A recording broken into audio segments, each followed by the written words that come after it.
Yo, what's good, fam? Buckle up because we're diving headfirst into the wildest celebrity courtroom drama you didn't see coming. Picture this. A hush falls over a packed courtroom, the kind of silence that makes your skin crawl.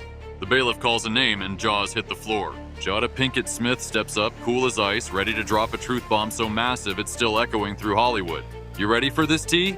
Because it's scalding, it's spicy, and it's about to set the internet on fire.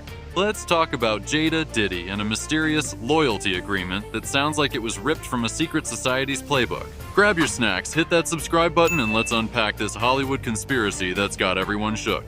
So here's the scene. It's 2025, and the courtroom is already buzzing with tension. Diddy's on trial, and the stakes are sky high. Whispers of coercion, shady deals, and cryptic threats have been swirling, but nobody expected this. Jada Pinkett Smith, the queen of keeping it real, struts in wearing a sharp black suit, her face giving nothing away. The room freezes. Even the prosecution looks like they just got hit with a plot twist. Why? Because Jada wasn't on the witness list. This was her call, her moment, her decision to say, enough is enough. She takes the stand, hand on the Bible, and declares, I can't stay silent anymore. Cue the gasps. Cue the chills. Cue the internet losing its collective mind. Now, Jada's no stranger to the spotlight. She's an actress, an entrepreneur, a talk show host who's bared her soul on Red Table Talk. But this is next level. She's not here to spill tea about her marriage or some tabloid gossip. She's here to expose a secret she's kept buried for 2 decades. And it all goes back to 2004 when she says Diddy, yes, that Diddy, tried to rope her into something straight out of a psychological thriller. She calls it a loyalty agreement, but let's be real. This wasn't a contract, it wasn't a business deal. It was a pact so creepy it could star in its own horror flick. Let's rewind to 2004. Jada gets an invite from Diddy to a private meeting at the Beverly Wilshire Hotel. Sounds legit, right? He pitches it as a chat about philanthropy, music, activism, community vibes. Jada's thinking it cool, I'm in. She shows up and the scene is off. Diddy's alone, dressed in all white, jazz humming through a Bose speaker like he's auditioning for a Bond villain. The curtains are drawn, the lights are low, and he offers her champagne. She says, no, I'm good. Diddy's calm, too calm, like he's rehearsed this moment. After some small talk, he slides a black leather folder across the table. No words, just a nod. Jada opens it, expecting a pitch deck or maybe a charity proposal. Well, instead, she finds a document labeled Loyalty Agreement. Cue the record scratch. Jada's like, is this a joke? What's this hip-hop Scientology? She laughs, but Diddy's not laughing. He just stares, all serious, and says, it's protection for both of us. Inside the folder, 7 pages of the most unsettling text Jada's ever read. No legal letterhead, no lawyer's name, just clauses that sound like they were written by a cult leader with a thesaurus. We're talking demands for eternal discretion, alignment with the inner circle, and get this, submission of the soul to the greater good of the legacy. Yeah, you heard that right. Submission of the soul.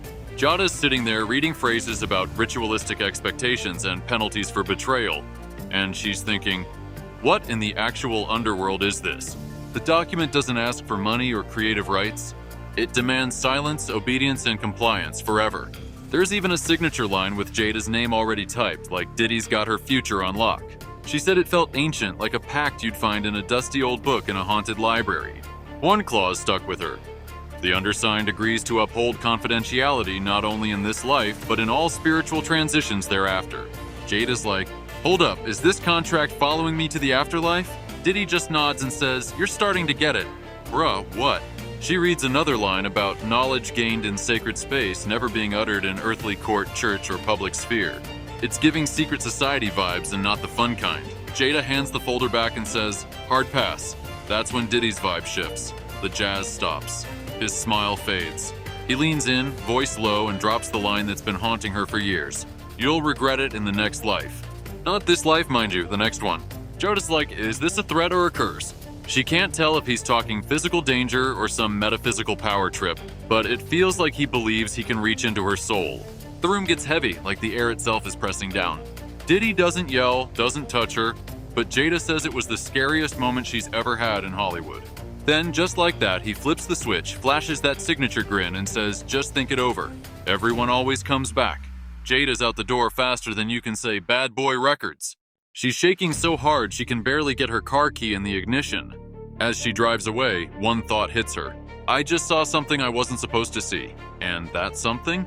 It's bigger than Diddy's parties, bigger than the rumors, bigger than anything she could have imagined.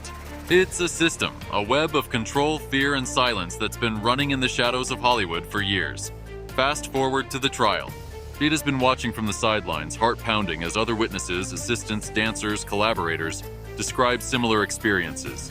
NDAs, coercion, veiled threats, and weirdly spiritual language that sounds way too familiar. She realizes the loyalty agreement she brushed off as creepy Diddy behavior wasn't a one-off. It was part of a pattern, a playbook, a whole iceberg of secrets she only saw the tip of. So she decides to step up because, as she tells the jury, "I don't need protection anymore, I need to tell the truth." The courtroom is hanging on her every word.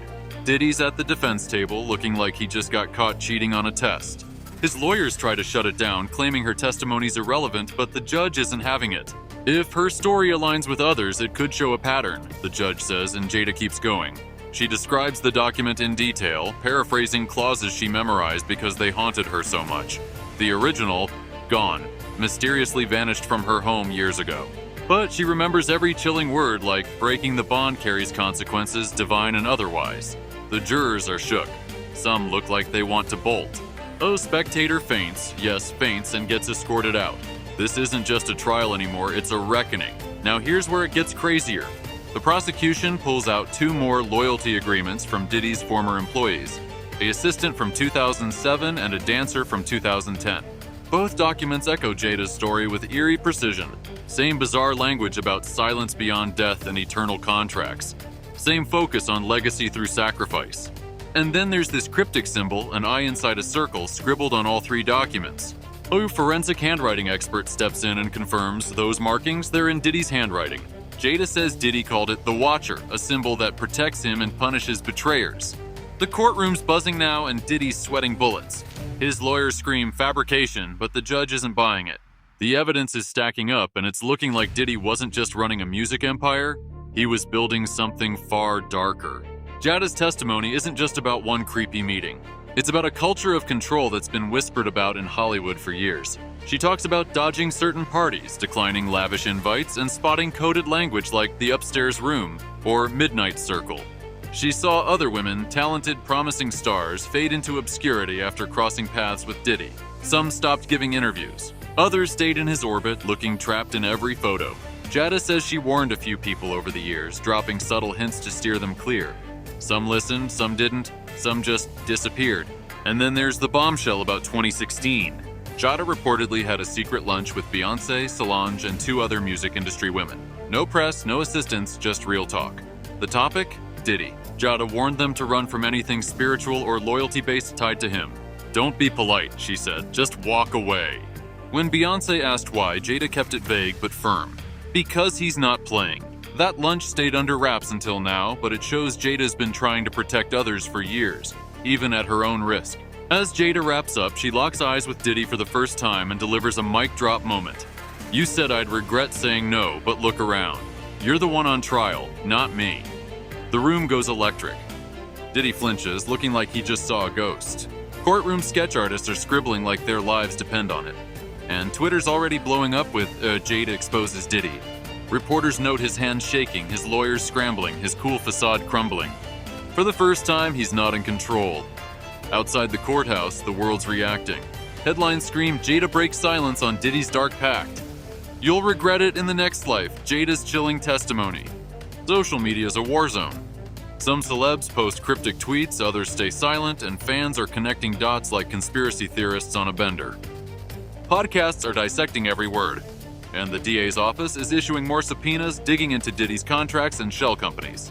One legal analyst on CNN says if more come forward, this could be bigger than Weinstein. Bigger than Weinstein, y'all. That's not just tea, that's a whole coffee shop.